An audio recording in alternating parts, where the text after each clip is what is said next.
आता 27.5 पर्यंत आपण डिटेल चर्चा केली, तर त्याच्यावरती जर BMI असेल तर काय करायला पाहिजे? आता मी मगाशी म्हणलं की 23 ते 27.5 ही ओव्हरवेट कॅटेगरी आहे. 27.5च्या वर क्लास 1, 2, 3 ओबेसिटी येते. तर 27.5 ते 30 जर आजार नसतील तर त्यांना डाएट एक्सरसाइज तर आपण ॲडवाईज करतोच as a first step. Lifestyle modifications आले त्याच्यात.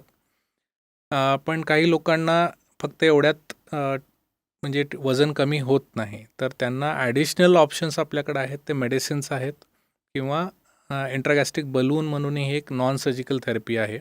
तर हे मला अगदी स्पेसिफिकली सांगायचं आहे की ज्यांचं अधिक वजन आहे 30-40-50 किलो, तर त्यांचं हे पूर्ण वजन मेडिसिन्सनी कमी होऊ शकत नाही.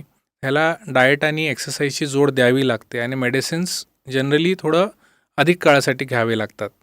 त्यामुळं मेडिसिन्सच्या ऐवजी अजून एक दुसरा ऑप्शन आपण काही पेशंट्सना ॲडवाईज करतो, तो आहे इंट्रागॅस्ट्रिक बलून.